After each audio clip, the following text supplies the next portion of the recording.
All right, guys, I'm Brian Stuebner here at Springfield BJJ. We're going to go over some special self-defense techniques for you law enforcement out there. Okay. So what we're going to start with today is Matt's going to grab, push, pull, something like that. Anything that requires his arm to become extended, that's what we're looking for. So as you become more proficient with this, you can even do this off of a punch. Timing has to be much better, but we start with like a stationary target just because that's much easier. So what we're going to start with is he's pushing or grabbing or something to that effect where his arm is extended.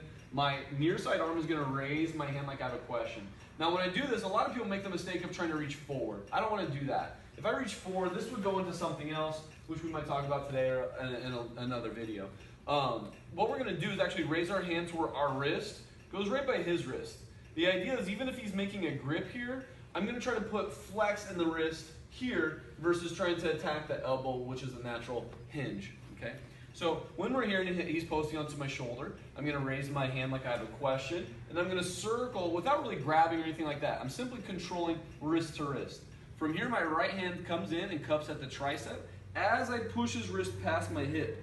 From here, I'm going to take a step with my left foot, making sure that I pass his body, and now I can circle around behind him, controlling the back of the elbow, and then controlling here on the shoulder. Now when we do this, I don't want to be arms extended. I actually want to get in tight, like I'm using the attacker or the suspect like a shield, okay? So my elbow is going to stay aligned right behind his elbow, pretty much mirroring the 90-degree bend that he has. And then my left hand is going to make like a gooseneck right here under the shoulder, and then I'm going to anchor that weight with my elbow into his back. So now most of his weight is here onto his heels. He's much easier to kind of escort out of the situation.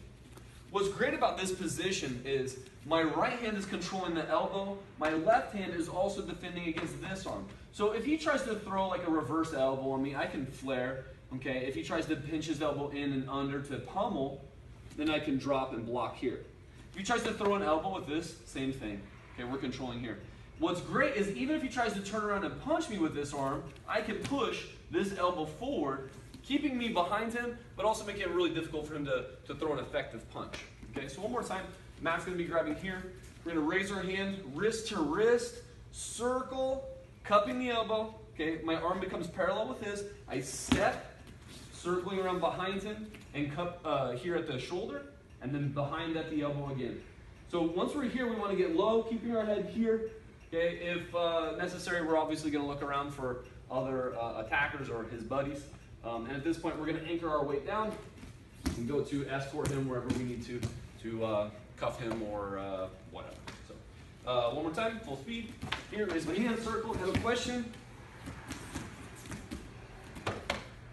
And that's the arm drag. It's great for self-defense, puts you in a good position, making him not so much of a threat as far as what attacks he can oppose. So enjoy that one, guys.